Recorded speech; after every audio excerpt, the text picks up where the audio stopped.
สู้สเตย์สุเกียថ្ងៃនេះយើងនឹងពិភាក្សាអំពីសម្រងទស្សនៈរបស់លោកសូក្រាតដែលថាបណ្ឌិតពិតប្រាកដគឺការដឹងថាខ្លួនមិនទាន់ចេះតើអូនយល់យ៉ាងណាដែរជំរាបសួរលោកគ្រូខ្ញុំឆ្ងល់ថាហេតុអ្វីបានជាការដឹងថាខ្លួនមិនចេះបែរជាត្រូវបានលោកសូក្រាតចាត់ទុកថាជាគតិបណ្ឌិតទៅវិញសំណួរល្អណាស់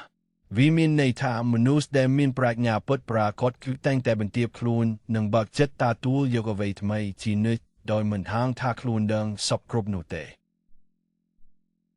អូអញ្ចឹងមានន័យថាបើយើងមានអំណួតគិតថាខ្លួនឯងពូកែហើយយើងនឹងលែងចង់រៀនសូត្រទៀតមែនទេលោកគ្រូត្រឹមត្រូវហើយកាលណាមានអំណួតថាចេះត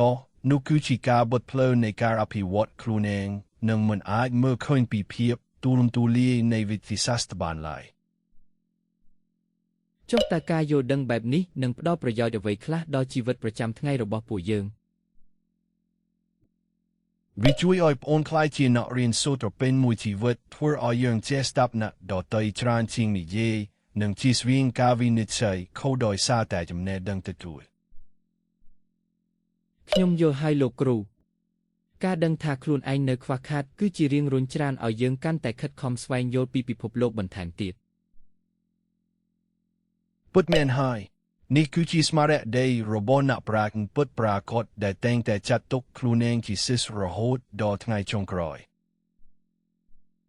អរគុណលោកគ្រូខ្លាំងណាស់សម្រាប់ការពន្យល់ដ៏មានតម្លៃនេះខ្ញុំនឹងយកវាទៅអនុវត្តក្នុងការរៀនសូត្ររបស់ខ្ញុំ